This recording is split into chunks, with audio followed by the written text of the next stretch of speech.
মাননীয় প্রধানমন্ত্রী, আজকে যখন আমি কৃষকদের সাথে কথা বলি, একটা কথা বারবার শুনি যে তারা তাদের ছেলে মেয়েদেরকে আর কৃষিতে আনতে চান না। মাটির প্রতি যে তাদের ভালোবাসা কমে গেছে এটা কিন্তু না, কিন্তু আসল কারণ হচ্ছে তাদের ক্যাপিটাল কস্ট অনেক হাই, আবার সেই ক্যাপিটালটা সময় মতো পাওয়া যাচ্ছে না।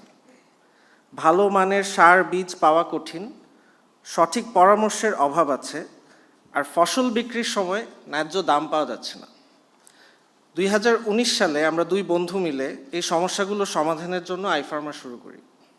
আমাদের চিন্তাটা ছিল কৃষক যেন মৌসুমের শুরুতে সহজ শর্তে অর্থায়ন পায়, ফসল ওঠার পর সেই টাকা পরিশোধ করতে পারে, ভালো উপকরণ ও সঠিক পরামর্শ পান, আর ন্যায্য দামে ফসল বিক্রি করতে পারে।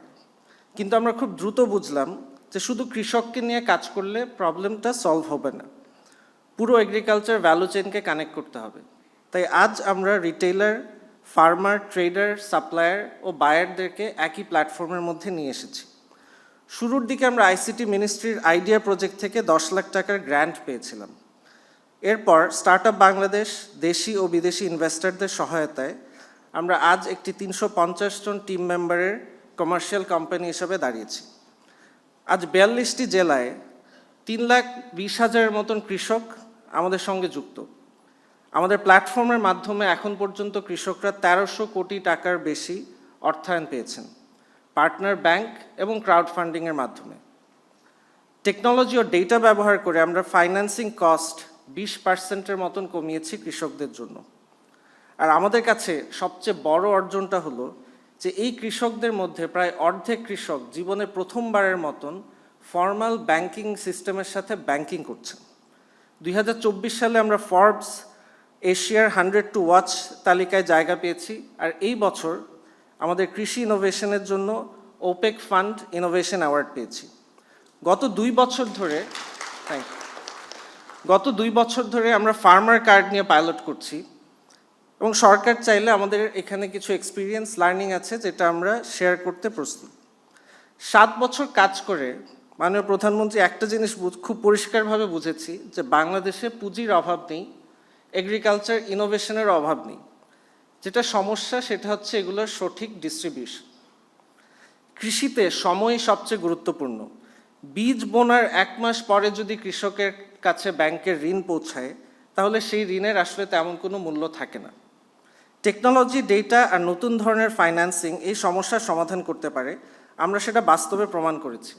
কিন্তু এখন দরকার কিছু পলিসি সাপোর্ট। প্রথমত, আমাদের দেশে এখনও কোনো ন্যাশনাল ফিনটেক পলিসি নেই। এমন একটি পলিসি দরকার যাতে নতুন ধরনের technology based financial service company তৈরি হতে পারে, কারণ ফিনান্সিয়াল সার্ভিস দিতে হলে সবাইকে ব্যাংক বা এনবিএফআই হতে হবে না, আর ব্যাংক বা এনবিএফআই তৈরির মতন বিশাল ক্যাপিটালও সবার কাছে থাকা সম্ভব না। দ্বিতীয়, ক্রাউড ফান্ডিংয়ের জন্য একটা ক্লিয়ার লাইসেন্সিং ফ্রেমওয়ার্ক দরকার। আইফার্মারের যাত্রাটা শুরু হয়েছিল আসলে ক্রাউড ফান্ডিং দিয়ে। তখন এর জন্য কোনো স্পষ্ট পলিসি ছিল না, আজও নেই। আমার চিন্তাটা ছিল যে সমস্যাটা তো বাস্তব, সমাধানটাও দরকার।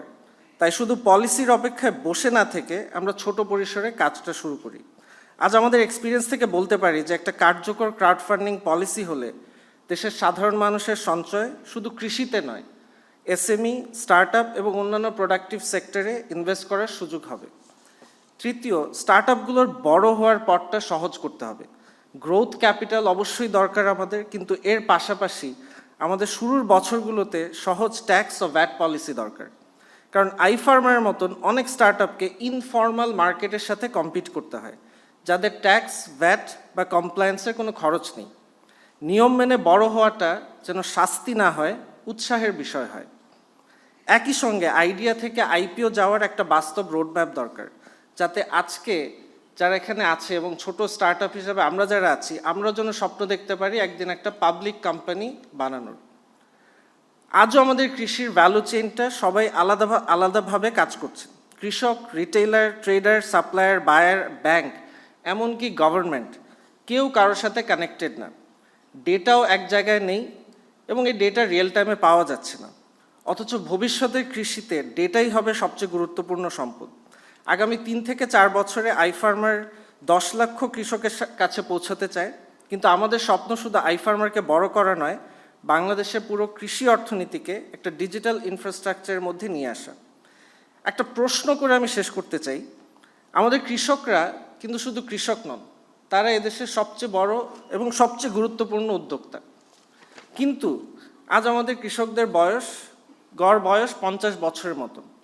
আমার প্রশ্নটা হচ্ছে যে আমাদের আগামী দিনের কৃষক আসলে কারা হবে? And to all the young entrepreneurs in the room, আপনারা ছোট করে শুরু করেন, কিন্তু বড় সমস্যা সমাধানের স্বপ্ন দেখেন, কারণ আপনাদের মধ্যেই হয়তোবা আছেন আগামী দিনের কৃষি উদ্যোক্তা, টেকনোলজি এন্টারপ্রেনার এবং বাংলাদেশের পরবর্তী $1 বিলিয়ন কোম্পানির ফাউন্ডার।